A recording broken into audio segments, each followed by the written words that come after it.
Training a leash reactive dog can definitely seem like a daunting task at first because, let's face it, every time you're outside, your dog is probably on a leash, meaning every time you're outside, your dog's gonna have reactive outbursts. The interesting thing about leash reactive dogs is that when they're off leash, they don't have any reactions towards anyone, anything at all. But the moment you put them on a leash, those reactions start, whether it's barking, lunging, a mix of both, even some behaviors that might look a little bit scary. But I'm here today to walk you through how to train your leash reactive dog step by step. And in this video, I'll be training this cutest little dog named Helga, who is very leash reactive. So first and foremost, what is reactivity in general? And then I'll get into what is leash reactivity.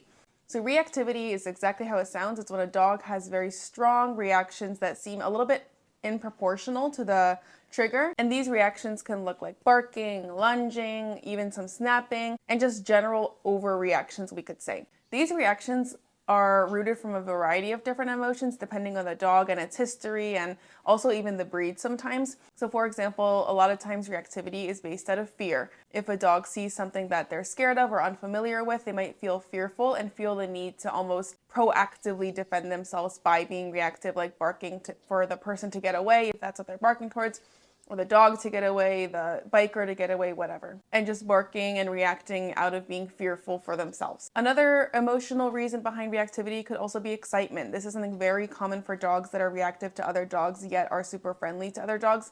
It's simply wanting to say hello, whether it's to another dog or another person. Another emotion that's behind reactivity, and the most common emotion behind leash reactivity, is frustration. When dogs are on a leash, a lot of dogs feel restricted, and rightfully so. It's because they know that when they're on the leash, they have a very limited radius of where they can travel. So when they're on a leash, aka feeling quite constrained, they're going to start feeling frustrated. Some dogs even start feeling threatened when they're on a leash because of that limited radius, and that's when they start showing these reactions, and that's what leash reactivity is. So when a dog is leash reactive, they're only reactive when they're on a leash. So let's take, for example, a dog that can work perfectly fine off leash next to its owner. When it's off leash, it can trot right past the reaction. As soon as you put them on a leash, they start having these reactions. As for common triggers, it's usually people or dogs. The people sometimes, dogs have a preference of being reactive towards people on bikes or scooters, or just people running or walking. And dogs is the other most common trigger. And some other triggers could be things like kids or cars or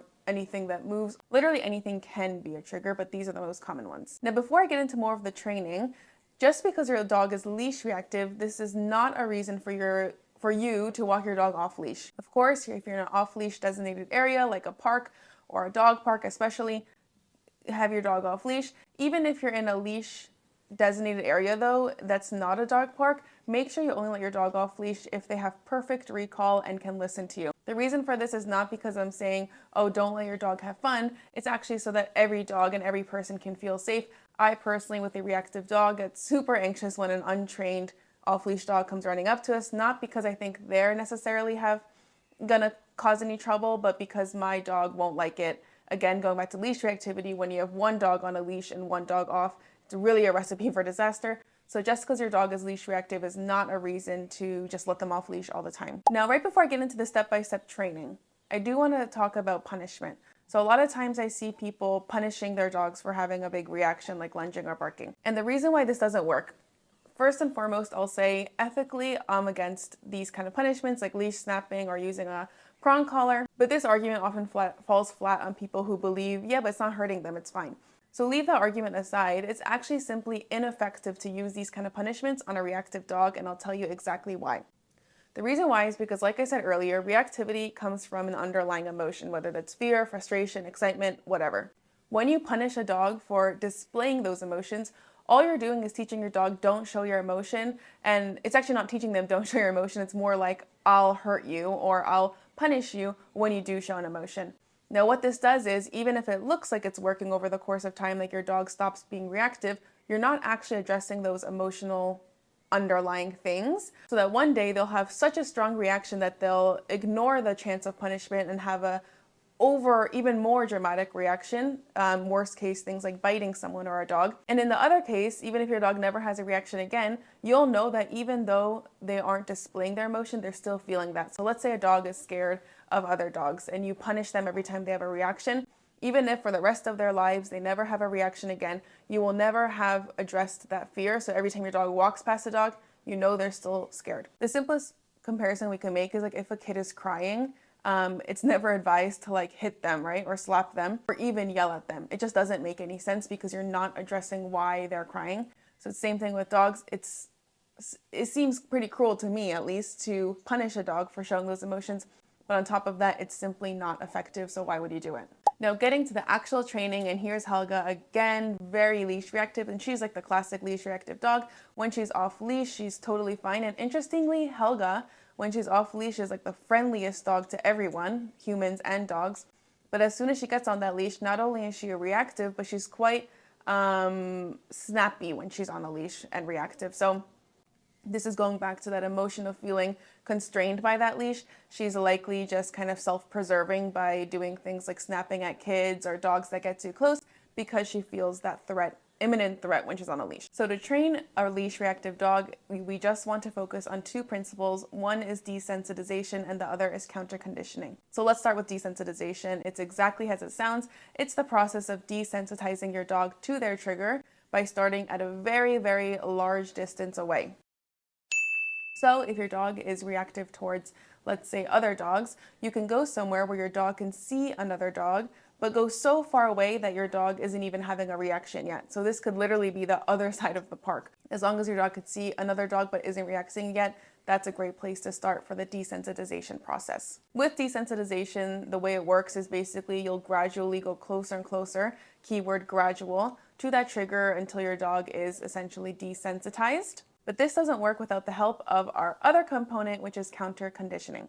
Counterconditioning is also kind of exactly how it sounds. It's basically changing your dog's reaction to their trigger from being this outburst, let's say, of reactivity to being calm. And we do that through the use of treats and rewarding their behavior. So counterconditioning is interesting, and I won't get too far into the theory of this, but it is a combination of operant and classical conditioning when it comes to counterconditioning with reactive dogs.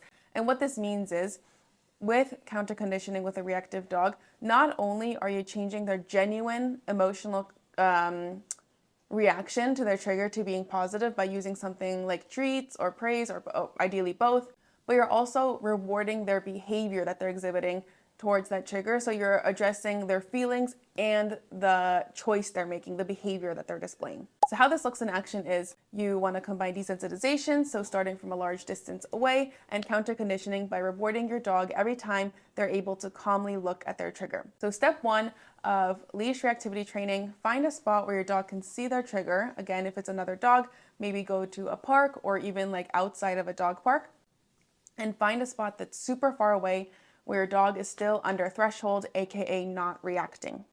Then encourage your dog to kind of take in his surroundings for the first few minutes. Don't pressure him to do anything yet.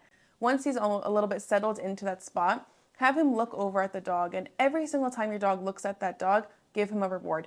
He doesn't have to do anything. As long as he's not barking, lunging, or having a reaction, you reward your dog. You want to do this for a long time, and I always say this, but reactivity training is so boring because this is what the bulk of it is.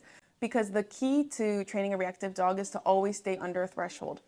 You see a lot of these trainers on YouTube and stuff like that where they purposely bring their dogs over threshold to get kind of like that clickbait, right? They bring their dog right next to another dog to see the dog lunge so that they get an exciting video, and then they snap the leash to punish them, and they call that dog training. Unfortunately, that's not the reality, or actually fortunately, the reality is actually a much calmer and a much more effective process. So you're gonna do this for a while, and honestly, I even recommend to do this over multiple sessions. And again, it's so boring. Even with Helga, it's kind of like, okay, we've been here 2 minutes. Are we still gonna keep going? Yes, you're gonna keep rewarding your dog for not reacting. If your dog seems to be having like the easiest time to the point where they're not even noticing the trigger, you can start inching towards their trigger. Now, some dogs, you can start inching towards the trigger in one session and end up being like multiple feet closer to the trigger and your dog is still killing it. But in a lot of cases, you'll inch forward and realize, okay, we're getting a little bit too close. That's no problem. Just take a few inches back again and keep going from there. Now, over the course of several sessions, you're going to move slightly closer and closer to their trigger. So of course, in this case with Helga, we're using these other dogs in this park as the triggers. And since she was doing so well, we started inching towards the closest dog we could find, and we continued doing the process. And essentially that's honestly all reactivity training is. And over the course of several weeks or even months, you'll be able to get so close to the trigger and still your dog's not reacting because you basically desensitized and counter-conditioned them to this point. And this could take even years if your dog has, for example, trauma or stuff like that. What you can do also to kind of proof this behavior is also include some focus games. So what you can do also is instead of just rewarding your dog for looking at their trigger, you can mix in some games like a focus game. So you can have your dog look at the trigger, then encourage your dog to look back at you. I always teach the dogs I train to do the command focus, which means giving me eye contact.